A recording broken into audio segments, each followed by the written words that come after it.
Alright, hello. The next theorem is that the concurrent angle bisectors of a triangle, or basically angle bisectors of a triangle are concurrent. So, sorry, I don't want to show the proof yet. So, yeah, the angle bisectors of a triangle are concurrent and they meet at the incenter, and we can actually draw a circle inside the triangle, and it's called the incircle. So first things first, we're gonna sketch this on GeoGebra. So let's see if I remember how to do that. So first thing we want to do is that we just want to draw a triangle. So I'm just going to draw a very arbitrary triangle using the polygon tool. And then we actually do have an angle bisector function in GeoGebra. So basically, we can select 3 points or 2 lines. So what I'm going to do, I'm going to use the angle bisector tool. And then I'm going to select 2 lines. And then you'll notice it does a cross because it actually does the lines in both directions. So I'm actually going to just unclick the one that's not relevant, and then we're just going to keep using the angle bisector tool. So we'll click, sorry, that did not work out the way I wanted. Okay, so we'll do that, switch back to this again, because GeoGebra can be a bit finicky. So I'm just going to draw them all first, and then I'm just going to delete the edges that don't matter as much. So we've got a bunch of angle bisectors. I'm going to select that, going to hide this one to make sure that, hide this one because it's not necessary. I'm going to hide this one because it's not necessary.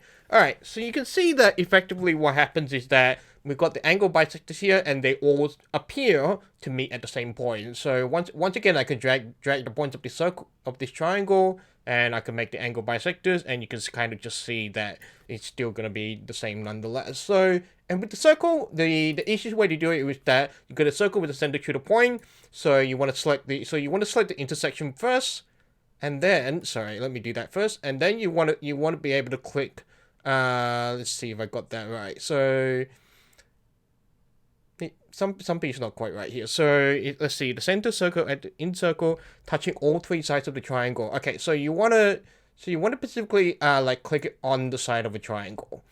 Then the circle will kind of just remain within it. So it's not perfect, and it's not perfect because it's stuck to the side, but effectively if I just readjust it to actually be on the side, then you will see it remains the same. Because if I do it that way, it's keeping the radius the same with respect to the side, but otherwise there should be kind of like a better way of doing it. So if you figure out something that allows to keep the size of the triangle consistent, let me know.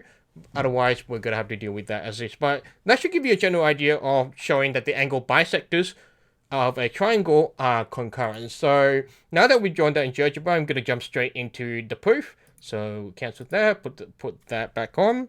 So we're gonna put that as a proof, and because I'm a dummy, I forgot to add an extra page below that. So add a page, and then add a page. Oh no, didn't want that. I wanted to copy over onto the next page. So yeah, I'm just kind of doing this for the sake of the printed notes of the, sorry, because what you probably have is the PDF. You have the PDF of the full lecture notes, but I'm not giving you like the half completed ones because it's kind of like, I think it's just nicer for you to have everything. Okay, there we go. So the bisectors are concurrent, and sorry, I should have copied over the proof. I'm a dummy. Okay, well, these things do happen, so I will fix that up later. So first we got to do the construction. So I will draw my triangle first, and then but like make sure you know which way you want to kind of like follow along, because I'm not gonna be too picky. It's all about just kind of having the information there in front of you, and so you just sort of have to know how to follow along. Alright, so what we're gonna do is that so the main idea of the proof is that once again we're gonna draw 2 angle bisectors, and then we are gonna show that the third one will meet all the same properties, and it also meets the 2 angle bisectors in the middle. So what I'm gonna do first things first is that I'm gonna call just gonna figure out my naming convention. So gonna make it very similar to the written proof so that we can follow the same way, but I'm gonna do like the triangle is a bit different. Okay, so I'm gonna start with, sorry, I should label this with C. Alright, now I want to draw an angle bisector from point A downwards. So this time once again, I'm kind of just eyeballing it at the moment, so it's not gonna look perfect. And then I'm gonna do the same for B. Once again, I'm gonna eyeball it by hand, and because it's not gonna be perfect. And then we've got a point in the middle that I'm gonna call O. Actually in the previous stage P, but I'm gonna call it O because it's gonna be the origin of the circle later. So the first thing we know is that the first part of the proof is that and effectively if you're reading through the written notes at the same time, the intersection, we know the intersection exists because we know the angles are actually going to be like because the angles are less than 90. So if you go back to that point about concurrency where I specifically said the angles on one side is both less than 90, then we know the angles are going to meet at a point. So that's the idea here. Now, what we want to do now is that we want to draw a perpendicular line from this point O to each of the sides. So I'm just going to rotate my iPad, and then I'm just going to draw a line from O to each side, and then I'm going to make sure that they are perpendicular to specifically the edge of the circle. So once again they're not going to be perfect. So and then the perpendicular from O to this bottom one is going to be pretty close. So I'm going to indicate the perpendicular by with the right squares. So actually, I will also put a note up here. So angle bisectors, and then perpendicular.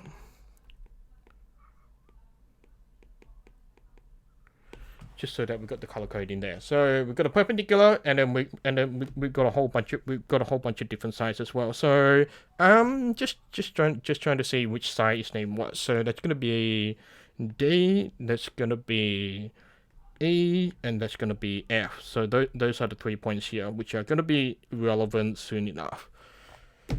Okay, so the next step is that we want to notice. We actually do want to observe a few things. So now, as it turns out, what actually happens is that we've got a bunch of angles the same, and the next step is recognizing similar triangles. So what's actually happening here is that we are going to notice that a bunch of sides are the same and a bunch of angles are the same. So what's actually happening, like say if we look at point A up here, we've got these two angles are the same because they are bisector.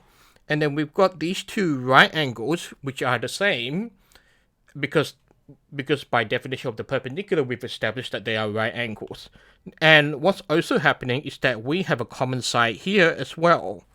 So now we can establish that because we have two angles the same and one side the same, we've got similar triangles. So I don't know how to indicate this one, but we'll try using this. No, I don't want the blue line to appear on top. I kind of just want to sketch like next to it. So no, that's clicking too close. Let's do that. And then so these two triangles are similar, and then you will see that a similar line of logic. Sorry. So these two. So actually no. Sorry. How about I just shade them in? So we just shade those two, and then we'll just indicate that these two triangles are similar. So similar by ASA. So ASA is angle side angle, two angles same side. And then so you can kind of see that we can actually apply the same idea to the other one as well. So I'm just trying to figure out what color to use. So in a similar way that we've got for point B, we've got an angle here. These two angles are the same. And then similarly, we've got, I'm gonna run out of colors already. We've got this single side, which is the same for both. We've got this single side, which is the same for both triangles. So what's actually happened is that once again by ASA, we've also got similar triangles. So so that's sorry, I don't want purple. I'm gonna do gray to match the angle, and then I'm gonna do that as well. So what's going to happen here is that we're going to put our arrows similar, and then by ASA. Now, because we've established that they are similar triangles, it means that we know the edge lengths are going to be the same length. So it actually turns out that that by the fact of it being similar triangles, that all of these three green edges are all the same length. And now that they're all the same length, it actually means we can draw a circle around them. So, which is the really cool bit. So you can kind of draw a circle around there, which we don't really need just yet, but I'm kind of just doing it for the fun of it. So you can draw a circle around that. But that's kind of not really part of the proof yet. That's not really part of the proof, but we can kind of see how that's relevant. So now, what we want to do is that we want to draw CP. We want to draw CO. So we want to draw a line from C to the in circle to the middle of the circle. Just gotta start. The in center. Sorry, I'm really bad with names. I'm not gonna expect you to memorize the meter. So we've got this C, and then we can actually establish that once again the same things are gonna happen. So once again, C, we're gonna draw CP first, but we also want to notice that these two we want to point out that because the angle here is perpendicular, what we also have is that they are both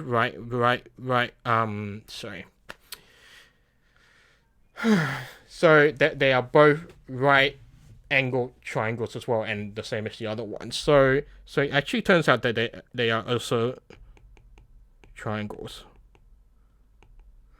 The one thing to be aware of is that right now we don't know whether these two angles of CO, we don't know whether those two angles are equal. We don't know that. That's what we're going to establish.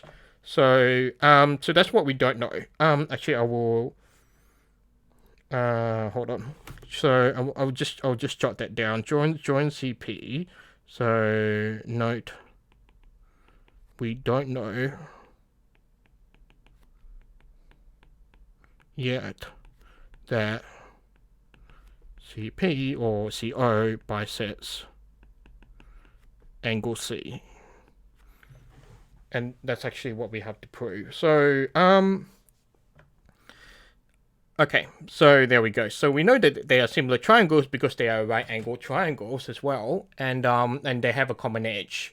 So, by RHS.